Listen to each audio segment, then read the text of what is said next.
Please, you can like to write 2 MBBS or 2 Crocs and tell me how I feel like.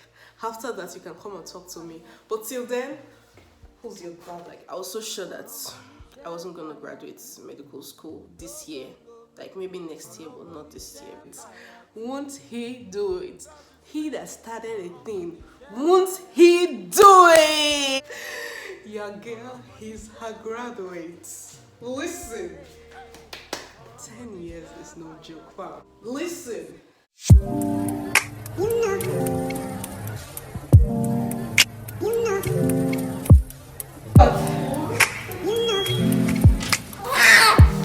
I begin to. I begin to.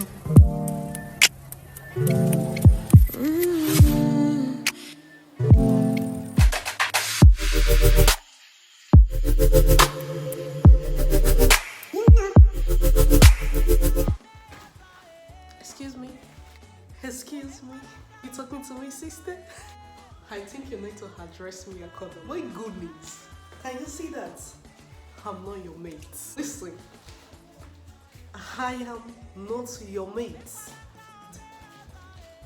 Listen, just take a look. Look. Hold on, let me show you. Proof. I got proof. Can you read it? Read it. What is it say? Read it.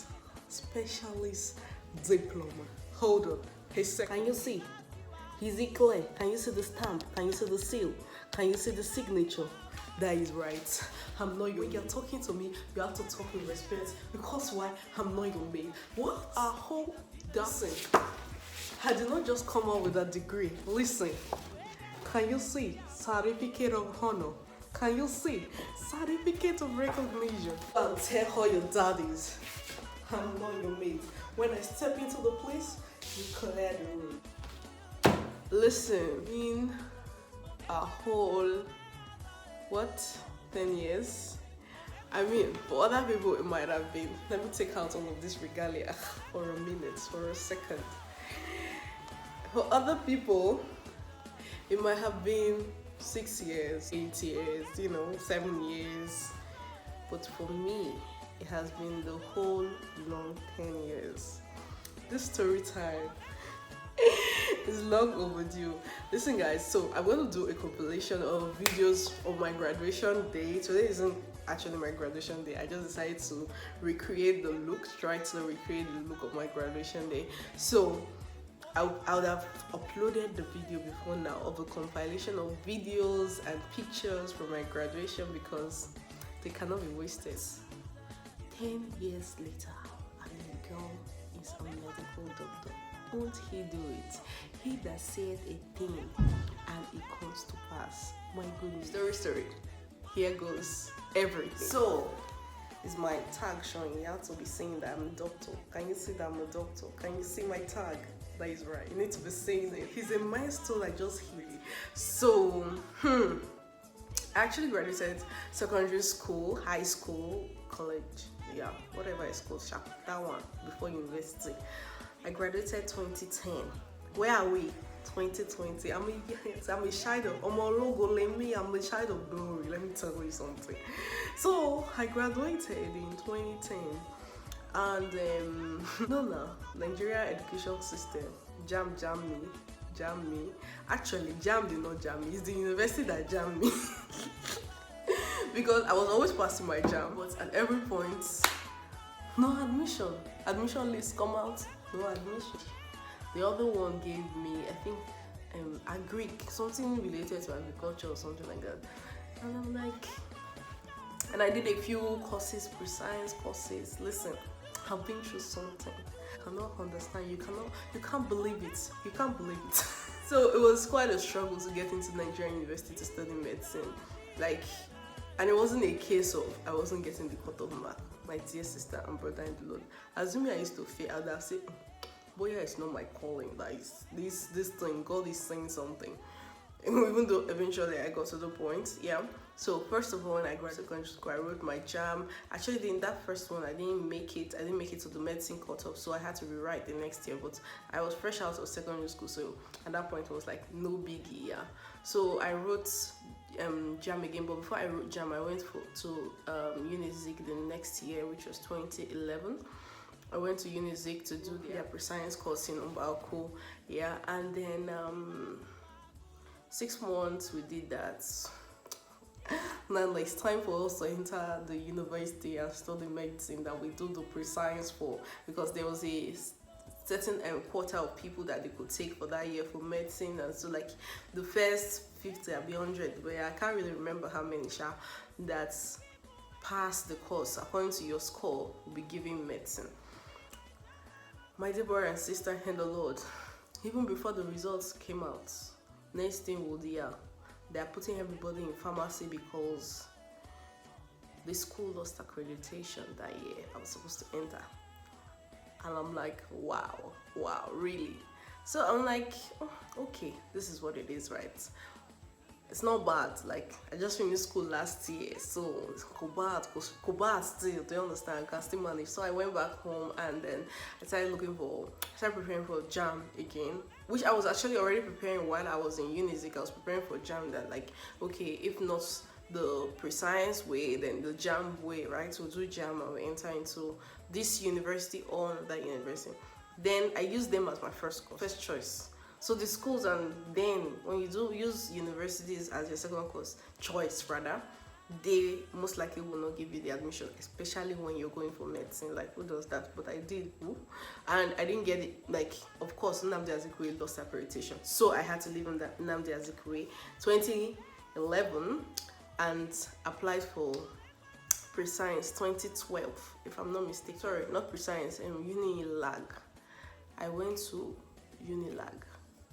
No. That year I wrote for Nnamdi Azikiwe, right? I used them as my second choice. So they said Unilorin didn't consider me because I used them as second choice. So the next time I wrote JAM, I used Unilorin as first choice. It was between Unilorin and Uniben. I used Uniben as second choice this time, and Unilorin as first choice. And I passed my JAM, I passed my post-UME. Cut off for medicine. I bust it, that is the child that we are bringing. And they didn't give me the admission still. Why? They say I'm not Hausa person. I don't have Abdul. I don't have Muhammad. I don't have something. I'm like, that my name is Igbo. It's obvious that I am not from their side, and they always take people from their side first of all. So it's most likely the case of what happened. So my name didn't come out in admission lists. First admission list, second admission list, didn't come out. So moving on, that's another year gone. Next year, I decided to use Uniben as first choice. Uniben was the one that gave me ophthalmology. Wow, look at me. I said I want to do medicine, they gave me ophthalmology. Can you imagine? I did their post-UME and I didn't reach the medicine cutoff, so they gave me ophthalmology instead of that. So at this point, the girl's eye is already red. Girl is already getting frustrated, getting tired. So I went to Unilag. I started doing all these tutorials for JAM in Unilag, that okay, they will be able to teach me in line with Unilag. Let me try Unilag. Since I live in Lagos, initially I didn't want to school in Lagos because, I live in Lagos and I didn't want to school in Lagos.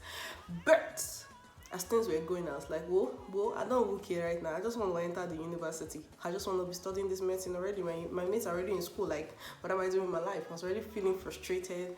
In fact, those times my mother was praying, like, what's going on? Why is it that you're writing JAM, you are passing, but you're not getting admission? She was already thinking different things, like, what's going on? What's going on with your life? And all that.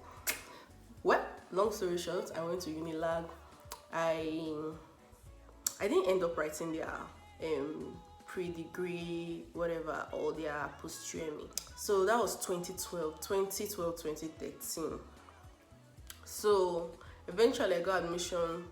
I didn't go ahead with it because like someone just told my parents about Igbenedion University, and actually I considered between Madonna and Igbenedion, and they're like, at least even with the strike and everything, at least I get to know that my 6 years is my 6 years. I don't have to deal with strike, ASU and all that. So why even bother about these universities? Because at the end of the day, it's your knowledge that counts and not the university and all that.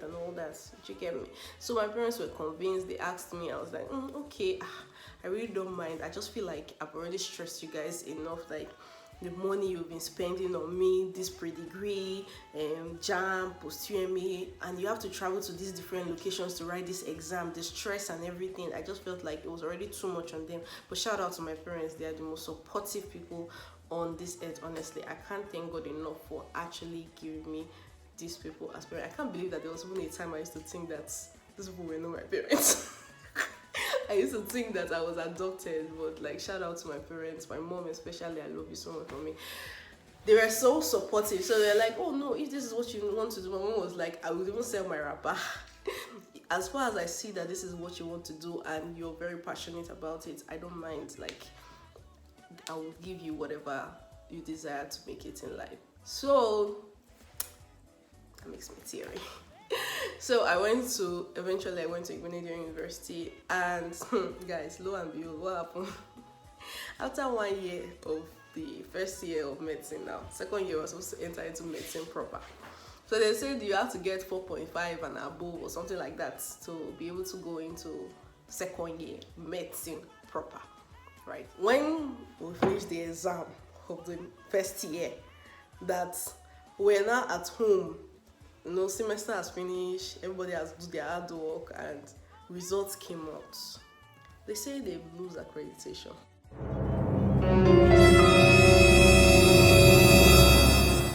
At this point, I knew that the Lord has spoken. Doripe,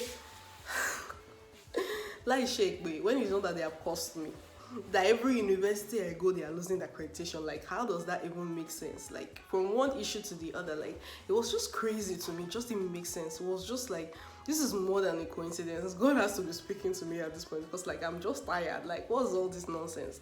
So they lost accreditation that year, and it made us choose between physiology, biochemistry, or anatomy. And after that, you would switch. That's after 4 years of this course. So you're in second year of biochemistry, anatomy, or physiology, whichever you choose. And then 3 years later, you come back to start medicine again. Second year medicine. And pay school fees again. Not that they're giving you free, or that you go to school free and then come back. Like, you're paying school fees for these 4 years. So at the end of the day, you come out with 2 degrees. That was their almighty plan, if you get me. And I was at this point, I was frustrated, I was depressed, I was sad, I was like, words cannot explain. I was drained, I was so tired of this journey, and I was like, you know what, I'll go with biochemistry. I love chemistry, I love biology. I know our science, I did not know. Little did I know that biology and chemistry is not equal to biochemistry. He shocked me. I struggled. Man, that course is hard. Shout out to all of you that majoring in biochemistry. Like, you guys are the G. What? That course is hard. Moving on. It's not a bad career path after all. Without thinking, actually, at that point, I was so tired of thinking. I was tired of trying to reason the matter safe. So I decided, okay, let's go with biochemistry. First semester, man. Struggle was real, man. We shared this first semester. Do. First semester was checking our grades. It's not bad. Not what I would have wanted, considering I switched from medicine to biochemistry. In my head, I'm like, medicine should be harder than biochemistry, so this should be easier for me. But it wasn't. Second semester, while the struggle was still going on, a friend of mine, we were just talking randomly in the library, to be very honest with you, and she just said she was transferring, she was leaving the school also because of this whole accreditation problem. People end up spending 8 years, 10 years, more than the normal years you're supposed to spend in a private school, for that matter, where you're paying a huge amount of money. So it just didn't make sense at all.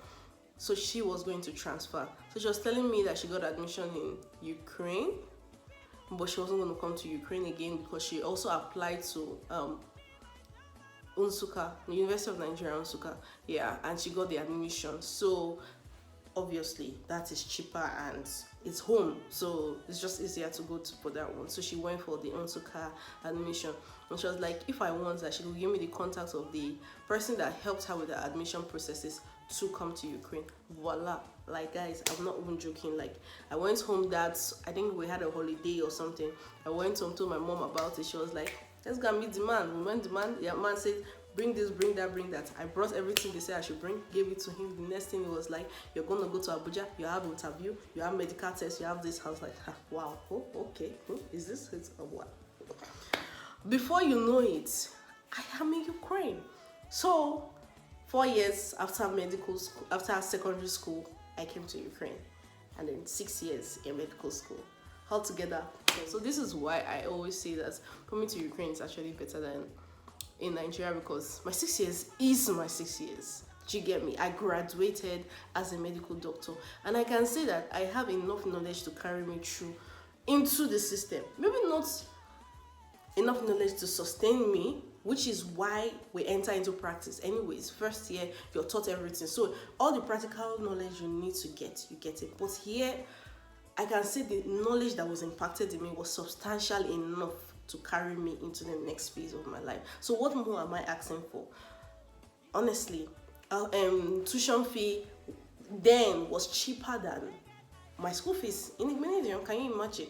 That was another reason why I took the offer, because like my tuition fee here was about 600 and something thousand, and I was paying 600 and something thousand in Igbenedion University. Like, it just didn't make sense. You get me? For something that your 6 years is not guaranteed. Like, for real, it's not guaranteed. You could spend 7 years, you could spend 8 years doing medicine. I've seen people, like I had my senior colleagues who went through Igbenedion, they graduated from there as medical doctors. So why put myself through that kind of pain? Why put myself through that kind of hustle of paying school fees, too much money, stressing my parents that much when I could have this option? And so I came to Ukraine. So my dear people of God, that's my story. Let me thank God, because the girl, let me clean the tears. The girl is a doctor now, and not just an ordinary doctor. She's a specialist doctor. You understand? Here's a degree. Like this thing gives me so much joy when I look at it. Like, I feel fulfilled. Words cannot explain how grateful and indebted to God I am. Like, indeed, He makes all things beautiful in His time. It's God. It's just God, and He alone deserves all the glory, all the praise. As a matter of fact, in my final year, I lost my friend. My second semester, final year, to show you how the devil tempted and tried to actually take this degree from my hand. That's why, for me, it's a testimony. It's not just getting a degree, it's not just graduating.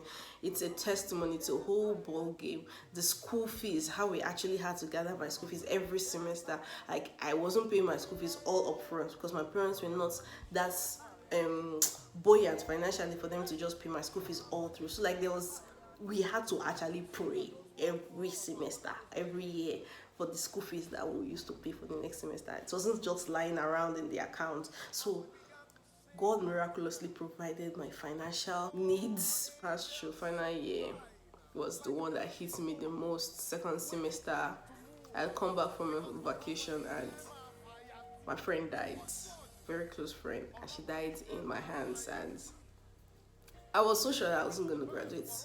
I was so sure I was going to go back to Nigeria and then come back the next year to write my final exam, because I was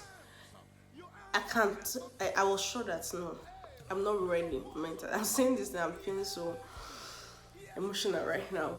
I was down, I was mentally down, and I've been reading from the year before, right? But this year reading was what was important, and she died in January. Like, how was I supposed to deal with debts? Like, in my hands, in my house, like under my nose. And because of school, also because of medical school, and these are all the things that prompted it. And I was supposed to read and become a medical doctor, and my friend is not going to graduate with me. We can't all graduate together and become medical doctors together, which we all dreamed and planned that day together. How was I supposed to sit down and read? How was I supposed to just put myself together? Like, I thought about my parents during this period, and I'm like, I don't know how to tell them. I don't know what to tell them. I feel like just vanishing into thin air.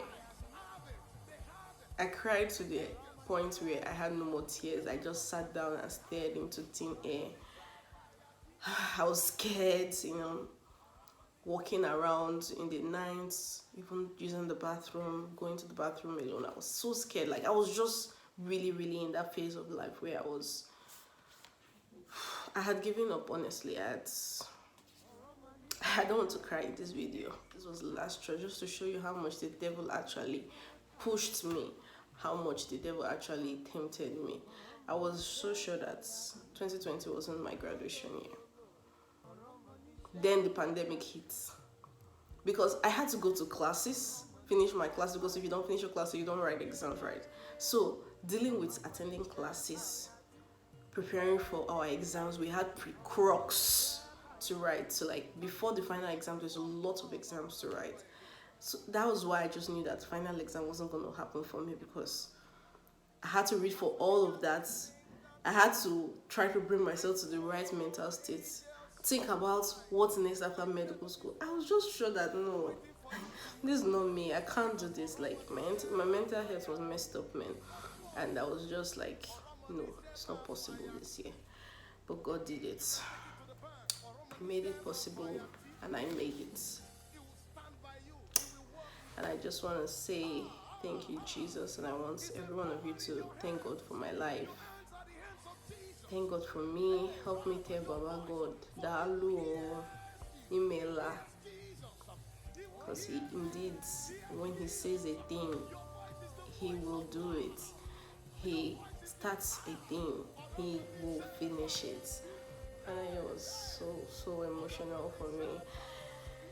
Whew.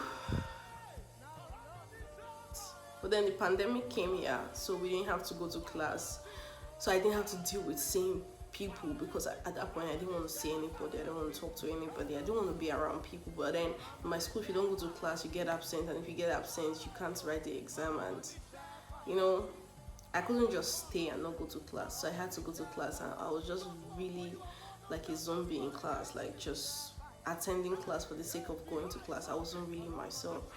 And my friend was also my groupmate, so going to class, my friend that died, she's also my groupmate, and going to class and realizing she's not there, and she really isn't there, and that I would never see her again every day just crushes me every single day. So when the pandemic came, I didn't have to go to class. I was more than grateful to God, because I just locked myself up in my house. I didn't allow anybody visit me. I just stayed indoors, and I wasn't even praying, to be frank. I just kept on saying, Lord, just if you help me through this, you help me through this. This is one of the biggest things I'm ever gonna ask you. Just help me through. Help me graduate. It's hard. Shout out to my support system, my mom, my friends. They kept on calling me, because for some reason it took a very heavy toll on me. I was so shocked at how much it really affected me, because I'm someone that doesn't get shaken easily to that point. So it really, really affected me. So my parents were always calling, my mom was always calling me, my sister Ella, Servo, always calling me, praying with me, telling me like, it has happened, Chad. You have to move on. And that was what was hitting me the most, because everyone was like, it has happened. I'm like, what do you mean it has happened? What do you mean she's gone? Like, it was hard. God did it. This is my testimony. Listen. This was God's working. 10 years later, the devil almost made it 11 years. The devil almost extended my graduation date. God, I feel so. Oh, I need to put myself together. Thinking about this graduation is just like, I'm just like, so many nights of tears. Not tears of not being able to read, or tears of pain, of hurt. It hit me real hard. And then something else tragic happened, even in this year, and I was like, that's it, that's the sign that I'm not going to graduate. I had so many projects I was working on. I cancelled everything. I was in so many leadership capacities. I told them nobody should message me, nobody should call me. If they want to strip me off the position, they should feel free. Like, I'm not interested. in meetings or talking or making decisions. Somebody else should make the decisions on my behalf. And luckily for me, everybody understood, because it was not news. It wasn't a strange thing that happened. Like, she's also a student of the school, so I still got the support from all these various organizations. So I just want to say thank you, Jesus, and encourage you out there. If medicine is truly your passion, go for it. It's a calling. One thing I say is medicine is a calling, and if God really wants this for you, you don't even need to hustle. He will pull you through. He will give you direction. He will guide you. The pandemic was a blessing to me, honestly. I know it killed a lot of people, but for me, I needed that break. I so needed that break from people, from going outside, from talking, and from doing anything, basically. I just wanted to be alone, and I got that. Just did my school task and submit it online, and that was it. That was how I was able to put myself together to read for final exam. I think I started reading for final exam about 2 weeks to final exams or something. I don't know. God did it. God did it. Listen, I made it. I came out of medical school in one piece, good health of mind and body. Only God can give you such a testimony. I tell you, no jokes. So, hold on to God. That's my only advice. You're coming to medical school, hold on to God. You're in medical school right now. Whew. I don't want to cry. I must not cry in this video. But this is my testimony. I am happy. I am more than grateful. Now I'm thinking back, I'm like, did you actually think you're not going to graduate? Why would you ever think that, Winifred? Oh my goodness. Oh God, thank God for restoration. Thank God for deliverance and everything. So just thank God for the love and the support that He put around me to be able to guide me and help me through this journey to come out of it in one mind. Please subscribe to my channel, like this video, comment, all that good stuff. You know how it goes. And until the next time I come across your screen, stay fabulous. I love you all so much. Bye.